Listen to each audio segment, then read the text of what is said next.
This Week in East Brunswick, the town's own news and information program. This week, Channel 8 covered the school budget public hearing live from the library, and tonight we'll excerpt a portion of that. We will show the budget hearing in its entirety Saturday afternoon at 1. We have some other school news in store as well. On Sportscare tonight, athletic trainer Phil Hostler describes some creative exercise alternatives for those days when winter keeps you indoors. Director of Consumer Affairs Adrienne Eisner will alert us to some manufacturer recalls. We have our regular summary of this week's council meeting. All this and more tonight on This Week in East Brunswick. But first, here's a look at what's happening next week on Channel 8. Monday at 10 a.m., join Lenore Kulik for Look Great, Feel Great. At 10:30, we bring you stories from the library. Tuesday night at 7, we'll show Psychology in Action, a production of Storer Cable. On You and Your Money at 7:30, Paul Hansen talks to Larry Weisblum and Stephen Meckler of Shearson, Lehman, Hutton. John Runyon's Business Bylines at 8 Tuesday night features Ralph Saviano, host of WCTC's Moneyline. Wednesday at 7:30 p.m., Spotlight on Education focuses on health education in the elementary schools. On 18, Stuart Davis talks to some hardcore teenagers about their misunderstood subculture. That's at 8 p.m. This Week in East Brunswick returns Thursday at 7 and 8. At 7:30, Let's Talk Health examines the psychology of battered women and the resources available to them in New Jersey. Check the Channel 8 program guide for recasts of the week's programming. Channel 8 covered the school budget hearing Tuesday night, where important features of the proposed 1989-90 budget were outlined. A significant feature of the budget is the 40% increase in capital outlay, which the school board says is directly related to the increase in the number of elementary school children entering and continuing in the public school system. Specific expansions in elementary facilities are proposed for the coming school year. The school board made note of per-pupil expenditures, an area in which East Brunswick is below the county average. East Brunswick is a cost-efficient school system, they say, since the achievements of our students are consistently above average. Assistant Superintendent for Student Services, Dr. Joanne Magistro, described program developments proposed for the 1989-90 school year. In the area of foreign language, last year we had a private consultant come in and review our foreign language program. It was recommended that we start formal foreign language study in grade 6. At present time, we have an exploratory foreign language program at that level. In order to do that, we will add 2 teachers to the foreign language program at the middle school level. We are also planning to do a total reorganization of the school day at Hammersholt Middle School. We're going to eliminate the in-house program and to include study skills and reading enrichment as part of the program for that school as electives, in addition to the foreign language area that I've just spoken about. We are also going to start a computer literacy program in the 6th grade instead of 7th. In addition to the Hammersholt changes, we have monies in the budgets to replace the textbooks in our district. There are several areas where our textbooks are outdated and need to be replaced. One area is the elementary reading series. We will replace books in 3 grade levels in the elementary school. And we will also replace new social studies texts in grades 8 and 9, where these are presently 7 years old and out of date. On April 4th, the public can vote yes or no on 2 questions relating to the amount of money to be raised locally through taxes. One for current expense of the school budget and one for capital outlay. 3 people will be elected to the Board of Education as well. There are 8 candidates. Polling places are the same as those used in November's municipal elections. They will be open from 2 to 9 p.m. Absentee ballots should be filed by March 28th. Again, the school board elections will be held on April 4th.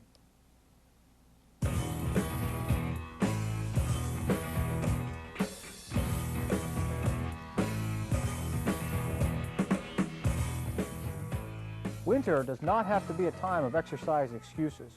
It's very easy to talk yourself out of doing exercise in the wintertime, especially when it's cold and windy. However, the idea of being inactive for an extended period of time should bother you if you're truly conscientious about your health and your exercise. I'm Phil Hostler, Certified Athletic Trainer at East Brunswick High School. For those of you who don't want to spend the money to join a health club and find that the winter is an unappealing time to exercise, here are a few creative alternatives to your outdoor exercise routines. Many people have stationary bicycles in their homes, but find them to be boring and monotonous when trying to reach the recommended minimum of 20 minutes. Some try to read. However, inadequate lighting, motion, and improper posture can make reading on an exercise bicycle uncomfortable. It may be more convenient to watch television or listen to music. You can even purchase videotapes and cycle through other areas across the country.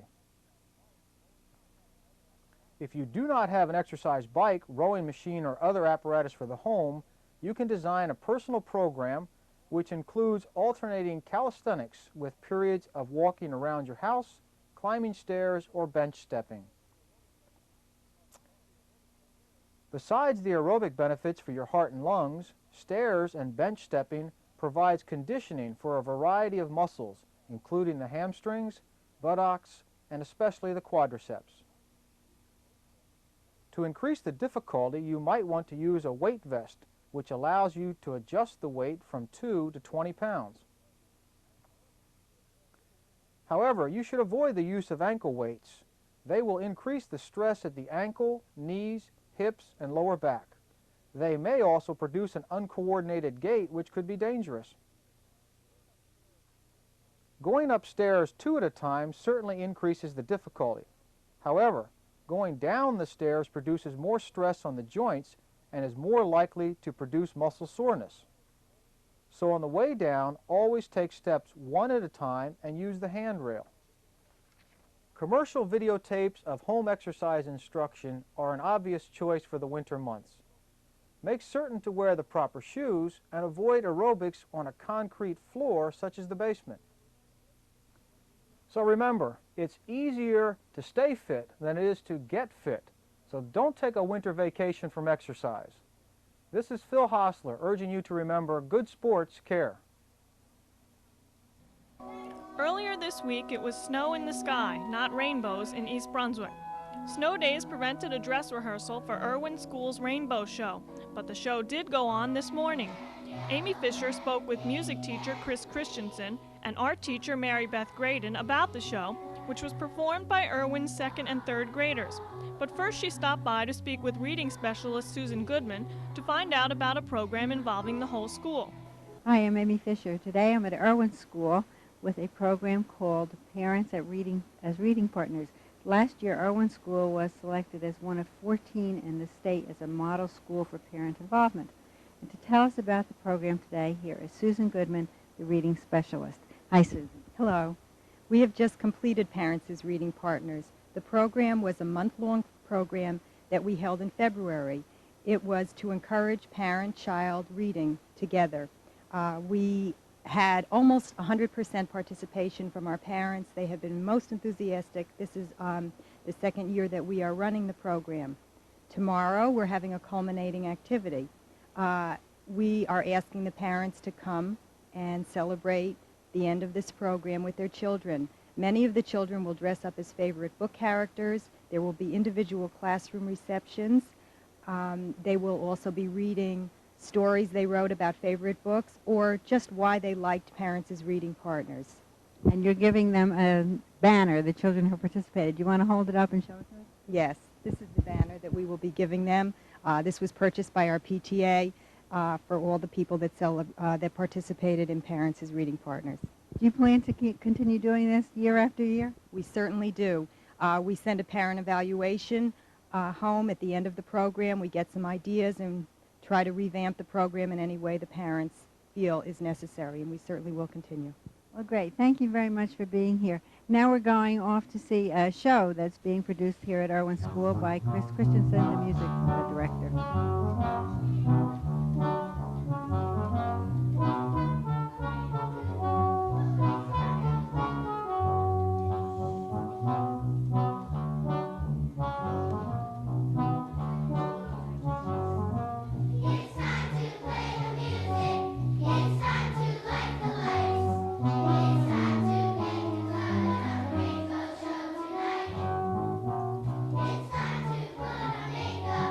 It's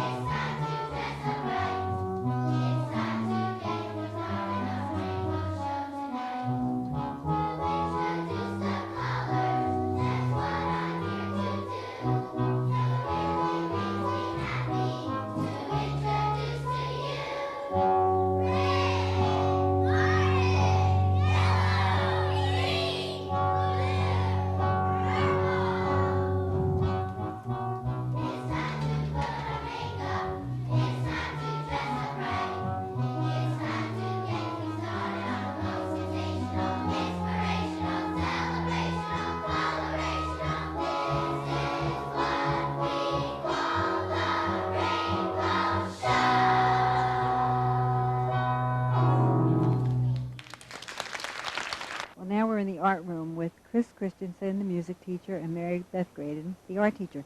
Chris, what's happening today? Well, today at Irwin School, all of the second and third graders are presenting the Rainbow Show, which is a series of songs about rainbows and colors, and each class has their own special show, and altogether a chorus of 140 students will sing songs about rainbows. Mary Beth, you were involved in this whole project. What did your students do? Well, basically, each class is a different color in the show, and they each class tie-dyed their own T-shirts in the appropriate color in art classes. And who did your shirt, Chris? I think Mary Beth made this one, yes. Okay, well, I think now we'll look at some of the show.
I Survive High School voices teenage frustrations, joys, fears, and concerns. This musical was written by Elliot Taubenslug, recently retired as drama teacher at East Brunswick High School, and produced by his son Michael.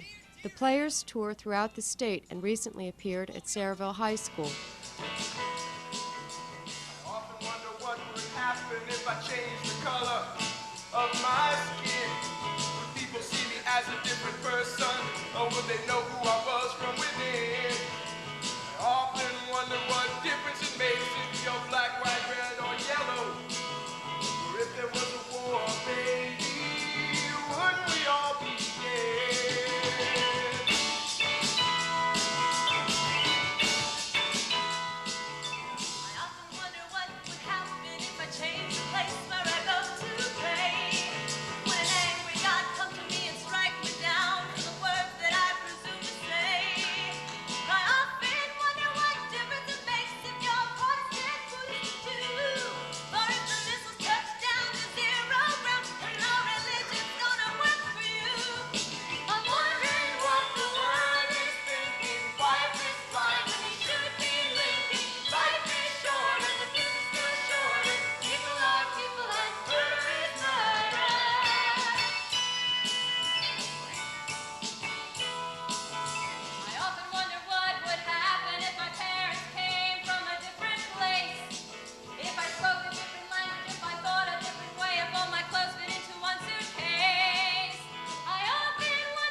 You're gonna love this. You're gonna love this. It's so awesome. All right, listen, come over here. I want to tell you over here. Come on, Perry, please, just listen to me.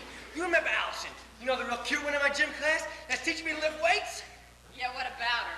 Well, she was telling me that she wants to go to the prom, but she doesn't have a date yet. Sammy, all senior girls want to go to their prom. Oh, yeah. Well, now she has a date. Good. Wait, Perry, come here.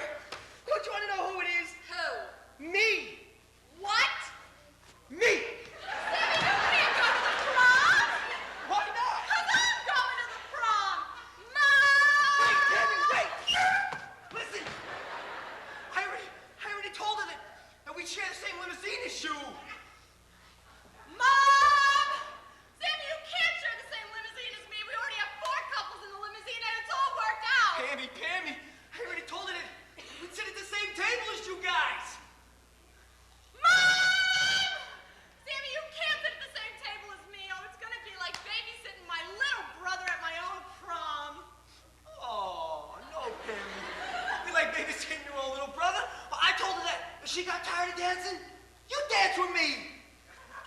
Mom! Get down here immediately! Sammy, I danced with you at your bar mitzvah, and that is the last time that I will ever dance with you.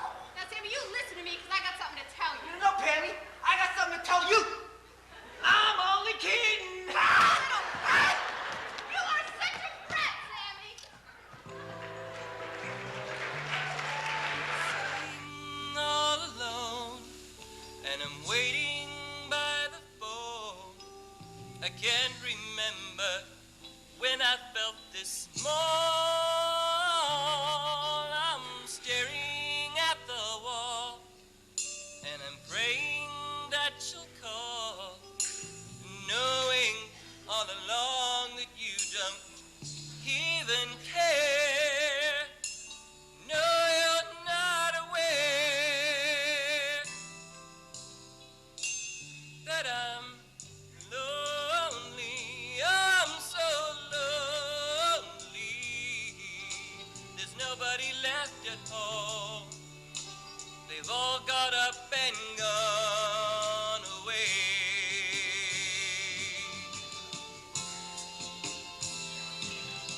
And I'm crying myself to sleep, and the feelings run too deep. And tell me, please, when will this yearning end? And if you say, oh boy, the world is just my toy, calm your thoughts and rest your weary head. 'Cause time's too short for you to go on crying. My heart agrees, but still there's no denying. Tonight I'm crying because I'm lonely. I'm so lonely. There's nobody left at home. They've all got up and gone and left me lonely. Mostly I'm lonely. I'll just wait by the phone. Wonder if I'm alone.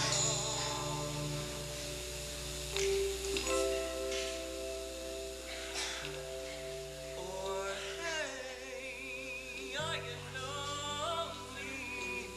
Could you be lonely? Are you waiting by a phone?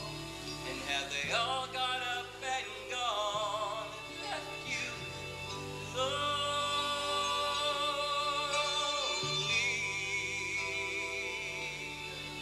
Are you waiting by the phone, feeling so all alone like me?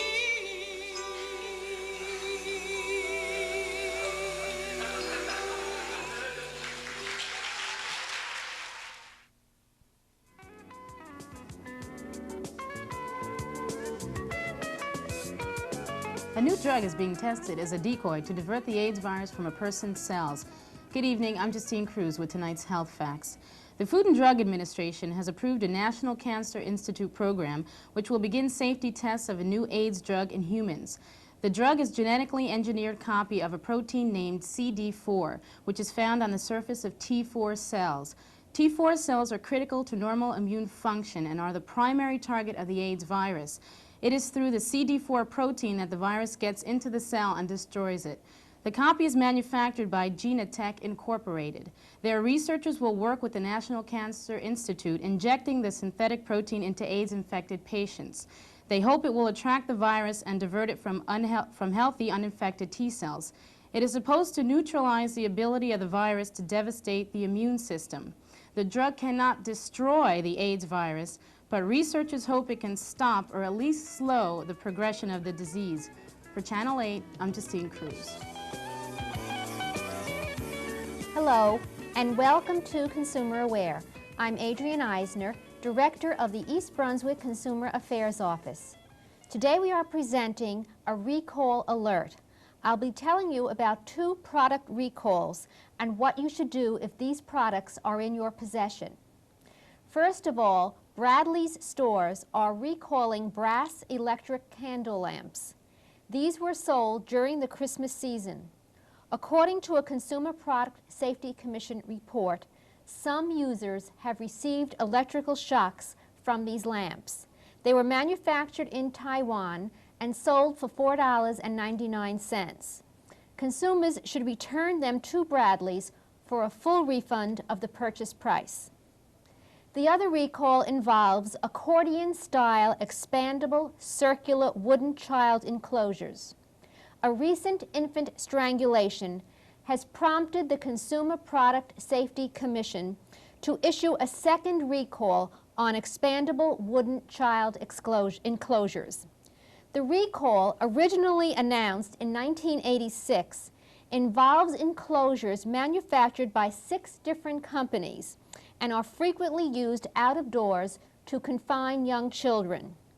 Toddlers between 10 and 24 months of age are at greatest risk because they are able to climb on the structure and may slip and catch their head or neck in the V-shaped openings along the top. For instructions on returning the enclosure, please call New Line Industries toll-free at 1-800-558-7300. New Line is coordinating the recall for all the manufacturers. If you have any further questions about the recalls or any other consumer-related problems, please call us at the East Brunswick Consumer Affairs Office. We are located in the municipal building. We are there Monday through Friday from 9 a.m. until 5 p.m. The telephone number is 390-6954. Thank you for joining me on Consumer Aware. See you again next time.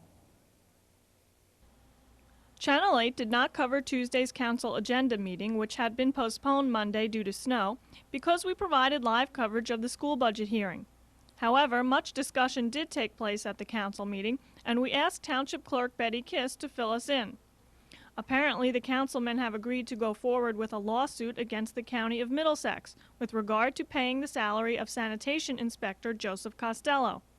The council and Township Attorney Bertram Bush believe they are within the law by refusing to budget the supervisor's salary. They say since the county is providing East Brunswick's health services, it should provide Costello's salary as well. The council also discussed proposals for construction on New Brunswick Avenue, future home of senior citizen housing. The road alterations would eliminate some turns and bends in the road and would involve a 50-foot easement. There was some debate over the possibility of a 60-foot easement, but the council decided the cost of that would be prohibitive. The council discussed the reduction of many performance guarantees for landscaping, open space, and general improvement requirements at the Briar Ridge development. They are also putting up for approval at next week's meeting a resolution honoring Dr. Mark Lightman for his efforts on behalf of the environment, specifically relating to the Edgeboro landfill. That's all for now. Thanks for watching.